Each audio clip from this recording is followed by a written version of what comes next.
हरे कृष्ण। आज हम पुरुषोत्तम मास महात्म कथा अध्याय 10 का अध्ययन करने के बाद हम श्री कृष्ण भगवान की एक छोटी सी कथा भी श्रवण करेंगे। तो आइए पहले हम सुनते हैं पुरुषोत्तम महात्म अध्याय 10 की कथा। नारद जी बोले, हे तपोनिधि, परम क्रोधी दुर्वासा मुनि ने विचार करके उस कन्या से क्या उपदेश दिया, सो आप मुझसे कहिए। श्री सूत जी बोले, हे दिव्यजो, नारद का वचन सुनकर समस्त प्राणियों का हित कर दुर्वासा का गुह वचन बद्री नारायण बोले।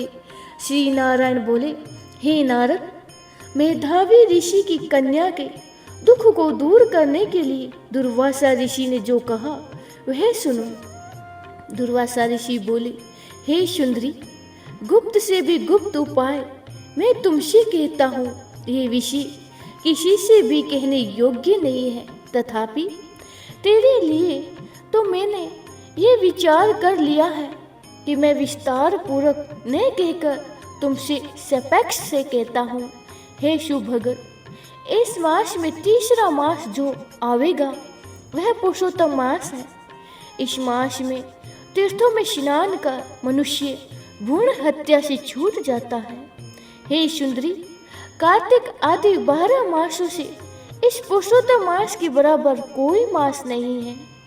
जिसमें मास तथा पक्ष और पर्व है, वे सब पुरुषोत्तम मास की 16वीं कला के बराबर भी नहीं है। वे दोत साधन और जो परम पद प्राप्ति के साधन है, वह भी इस मास की 16वीं कला के बराबर नहीं है। 12,000 वर्ष गंगा स्नान करने से जो फल मिलता है, वह श्रेयस्थ गुरु में गोदावरी पर एक बार स्नान करने से जो फल मिलता है, हे सुंदरी, वही फल पुरुषोत्तम मास में किसी भी तीर्थ पर एक बार स्नान करने मात्र से ही मिल जाता है।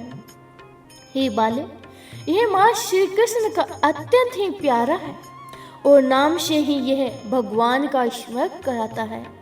इस मास में पुरुषोत्तम भगवान की सेवा पूजा करने से समस्त कामनाएं सिद्ध होती हैं। अतः इस पुरुषोत्तम मास का तू शीघ्र ही व्रत कर। पुरुषोत्तम भगवान की तरह प्रसन्नता पूर्वक मैंने भी इस मास की सेवा की है। एक समय क्रोध में मैंने अम्बरीश राजा को भस्म करने के लिए अर्थ कथ्या भेजी थी। सो हे बाले, तब हरि ने जलता हुआ सुदर्शन चक्र मुझको भी भस्म करने के लिए उसी समय मेरे पास भेजा। तब पुरुषोत्तम मास के प्रभाव से ही वह चक्र हट गया। हे सुंदरी, वह चक्र त्रिलोक्य को भस्म करने का सामर्थ्य रखने वाला जब मेरे पास आकर खाली चला गया, तब मुझे बड़ा ही विस्मय हुआ। इसीलिए हे शुभंगे, तो श्री पुरुषोत्तम मास का व्रत कर। इस प्रकार मुनि की कन्या को कहकर दुर्वासा ऋषि ने विराम लिया। श्री कृष्ण जी बोले, हे राजन, दुर्वासा का वचन सुन भावों की प्रबलता के कारण अनसूया से प्रेरित वह कन्या मूर्खतावश दुर्वासा से बोली। बाला बोली, हे ब्राह्मण, हे मुने, आपने जो कहा है वह मुझे रुचता नहीं है। मेधादी मास कैसे कुछ भी फल देने वाला नहीं है। कार्तिक मास कम है ऐसा आप कैसे कहते हो? सो कहिए, वैशाख मास सेवती हुआ क्या इंचित कर्मों को नहीं देता है? सदा शिव आदि से लेकर सब देवता सेवा करने पर क्या फल नहीं देते हैं? अथवा पृथ्वी पर प्रत्यक्ष देवी सूर्य और जगत की माता देवी क्या सब मनोकामनाओं को देने वाली नहीं है? श्री गणेश क्या सेवा पाकर इच्छित वर नहीं देते हैं? व्यापत्ति पात आदि योगों को और सर्वे आदि देवताओं को भी सबको उल्लंघन करके पुरुषोत्तम मास की प्रशंसा करते, क्या आपको लज्जा नहीं आती? ये मास तो बड़ा ही मलिन और सब कर्मों में निंदनीय है। हे मुने, इस रवि को संक्रांति से रहित मास को आप श्रेष्ठ कैसे कह सकते हैं? सब दुखों को छोड़ने वाले परम श्री हरि को मैं जानती हूँ। हे देव, दिन रात श्री हरि का चिंतन करती हूँ मैं। जानकी पति राम और पार्वती पति शंकर के सिवाय और किसी को नहीं देखती हूँ। हे विप्रंदर, अन्य कोई भी देवता ऐसा नहीं है जो मेरे इस दुख को दूर करे। अतः हे मुने, इन सब फलदाताओं को छोड़कर कैसे इस मलमास की स्तुति आप कर रहे हो? इस प्रकार ब्राह्मण कन्या का कहा हुआ सुनकर दुर्वासा मुनि शरीर से एकदम जाजलवहमान हो गए और नेत्र क्रोध से लाल हो गए। इस प्रकार क्रोध आने पर भी कृपया करके मित्र की कन्या को श्राप नहीं दिया। वो सोचने लगे कि ये मूर्खा है, हित अहित को नहीं जानती है, अभी बुद्धि इसकी पूर्ण नहीं है। पुरुषोत्तम मास के महात्म का विद्वानों को भी पता नहीं है, तो ये तो थोड़ी बुद्धि वाले पुरुष और विशेष करके कुमारियों को तो क्या ही पता होगा। इनको पता कहाँ से हो सकता है? ये कुमारी कन्या माता पिता से रहित दुखा अग्नि में जलती हुई अतः अति उग्र मेरे श्राप को कैसे सहन कर सकती है? इस प्रकार सोचकर कृपा से मन में उठे क्रोध को शांत किया और स्वस्थ होकर दुर्वासा मुनि उस अति विलह कन्या से बोले।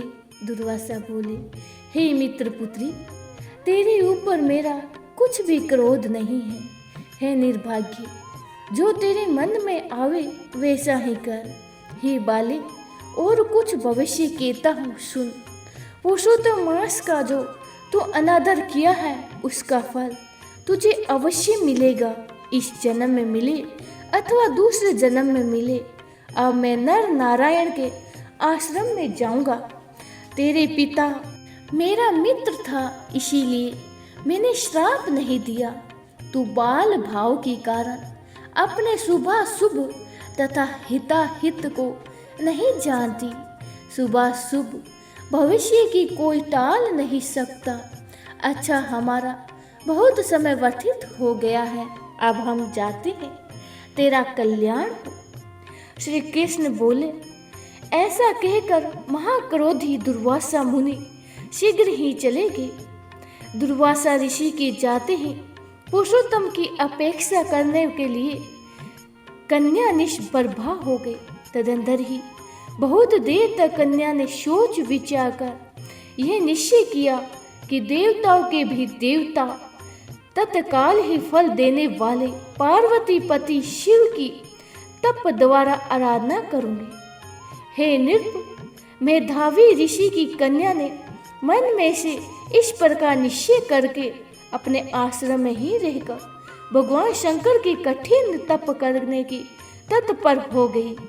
सूजी बोले, बहुत फलों के दाता लक्ष्मीपति को और वैसे ही सावित्री पति ब्रह्म को छोड़कर एवं दुर्वासा की प्रबल वचन की निंदा कर वह ऋषि कन्या अपने आश्रम में ही अंधक को मारने वाले शंकर की सेवा के लिए तत्पर हो गई। इस कथा का आगे का वर्तांत हम कल के अध्याय में जानेंगे। इति श्री वह नारदे पुरुषोत्तम मास महात्म 10वां अध्याय समाप्त हुआ। हरे कृष्णा। अब हम श्री कृष्ण भगवान की एक कथा की ओर चलते हैं। भगवान कृष्ण एक संपूर्ण गुरु भगवान कृष्ण के चंद्र उद्धारों में से एक ऐसा भी है। जब उन्होंने इस बात पर शोक प्रकट करते हुए कहा कि कैसे उनके प्रिय भक्त कई बार ऐसे संकल्प ले लेंगे जिनका फलित होना असंभव होगा, किंतु फिर भी उनको पूरा करवाने के लिए आकाश पाताल तक एक करना पड़ा, क्योंकि वह तो भक्तों के भक्त हैं। ऐसा एक संयोग तब बना जब युद्ध में अर्जुन पुत्र अभिमन्यु का वध कर दिया गया। चक्रव्यूह के रूप में एक सामरिक चाल चलकर कौरवों के खेमों में सभी मुख्य योद्धाओं ने मिलकर अभिमन्यु का वध कर दिया था। स्कूट चाल की योजना, एक शो कौरवों की इकलौती बहन दुशाला के पति जयद्रथ द्वारा सुनाई गई थी। अभिमन्यु की मृत्यु के उपरांत अर्जुन ने अगले दिन का सूर्य अस्त होने से पहले जयद्रथ का वध करने और ऐसा न कर पाने की स्थिति में स्वयं का आत्मदाह करने की शपथ ले ली थी। उस रात कौरव बहुत ही प्रसन्न होकर जश्न मना रहे थे, क्योंकि उन्हें विश्वास हो चला था कि उन्होंने युद्ध जीत लिया। वे सब मिलकर अगले दिन जयद्रथ को अपनी सेनाओं के बीच छिपाने की योजना बनाने लगे, ताकि अर्जुन उन तक पहुंच ही न सके, और ये भी कि यदि किसी प्रकार अर्जुन जयद्रथ को मारने में सफल हो गया तो उसके पास एक और सर्वश्रेष्ठ युक्ति थी। जयद्रथ के पिता एक संत पुरुष थे और उन्होंने अपने पुत्र को वरदान दिया था कि जो कोई भी जयद्रथ को मारेगा उसके स्वयं के हजारों टुकड़े होकर जमीन पर बिखर जाएंगे। इसीलिए कौरव आश्वस्त थे कि इधर अथवा उधर दोनों दशाओं में अर्जुन की मृत्यु तो निश्चित ही थी। इस प्रकार अगले दिन भी महाभारत का घमासान जारी रहा, जिसमें अर्जुन अपने तथा जयद्रथ के बीच में दीवार की तरह खड़े किए गए सैनिकों को मारकर जयद्रथ तक पहुंचने के लिए भरसक प्रयत्न कर रहे थे। उस दिन उन्होंने हजारों सैनिकों को मौत के घाट उतार दिया, किंतु फिर भी जयद्रथ तक नहीं पहुंच पाए। तब संध्या की बेला निकट आ रही थी। तब भगवान श्री कृष्ण ने, जो हमेशा सत्य के ही पक्षधर थे, उन्होंने अपने सुदर्शन चक्र का उपयोग कर सूर्य देव को कुछ देर के लिए छिपा दिया। उधर सूर्य को डूबता हुआ देखकर कौरवों ने ये सोचा कि अब युद्ध विराम का समय हो गया है, क्योंकि सूर्य अस्त हो चुका है। उत्सव मनाना आरंभ कर दिया। उस समय जयद्रथ भी अपने ठिकाने से बाहर निकल आया और प्रसन्नचित्त होकर अर्जुन के सामने खड़ा हो गया। उस समय भगवान कृष्ण ने अपना सुदर्शन चक्र वापस ले लिया, जिससे सूर्य देव फिर से प्रकट हो गए। ये जानकर अभी सूर्य अस्त नहीं हुआ था और उस दिन का युद्ध विराम नहीं हुआ था, जयद्रथ भयभीत हो गया और अपने शिविर की ओर वापस भागने लगा। अर्जुन उसी समय अपना धनुष बाण निकालकर जयद्रथ को मारने ही वाला था कि भगवान श्री कृष्ण ने उनका हाथ पकड़ लिया। उन्होंने अर्जुन को निर्देशन दिया कि जयद्रथ का शीश इस प्रकार उड़ाओ कि वह कट कर उनके ही पिता की गोद में जा गिरे। अर्जुन ने निशाना लगाकर अपना तीर छोड़ दिया। उस तीर के वार से जयद्रथ का सिर धड़ से अलग हो गया और उस वार की शक्ति इतनी तीव्र थी कि उसका शीश उड़कर युद्ध भूमि में से मीलों दूर जाकर ठीक उसके ही पिता की वृद्धशह की गोद में जा गिरा। वृद्धशह ये देखकर विचलित हो गया और उस हड़बड़ी में उनकी प्रतिक्रिया के फलस्वरूप जयद्रथ का शीश जमीन पर गिर गया। क्योंकि जयद्रथ का शीश उसके पिता वृद्धशह के ने ही भूमि पर गिराया था, उसके वरदान के अनुसार उन्हीं के शरीर के हजारों टुकड़े होकर बिखर गए। इस कथा के अनुसार भगवान कृष्ण ने अर्जुन के गुरु की भूमिका निभाई। अर्जुन ने जिस लक्ष्य को लेकर शपथ ली थी वह कार्य लगभग असंभव ही था। इसमें समय सीमा तथा ज्ञान की बाधाओं के साथ साथ अर्जुन के शत्रु की रक्षा करने वाली एक शक्ति भी थी, किंतु भगवान कृष्ण ने एक गुरु के रूप में अर्जुन को उत्तम सलाह दी, जिसके परिणाम स्वरूप उन्होंने न केवल अर्जुन को निश्चित मृत्यु से बचाया, अपितु उनके द्वारा ली गई शपथ को भी पूर्ण करवाया। हमारे जीवन में भी यह गुरु का ज्ञान और आशीर्वाद ही होता है जो हमें उन सब असंभव प्रतीत होने वाली दुर्गम परिस्थितियों से पार पाने में सहायता करता है। जो भाग्य हमारे सामने चुनौतियों के रूप में लाता रहता है, सुख और दुख जीवन रूपी सिक्के की दो पक्ष हैं, जिनमें से हम बच नहीं सकते, परंतु अपने गुरु अथवा अपने इष्ट जिनको हम मानते हैं कि कृपा से हम मार्ग में आने वाली रुकावटों से अधिक प्रभावित हुए बिना ही अपना जीवन अधिक संतुलित ढंग से जी सकते हैं। बोले श्री कृष्ण भगवान की जय हो। बोले श्री पुरुषोत्तम महा की जय हो। हरे कृष्णा हरे शरणम हरे शरणम।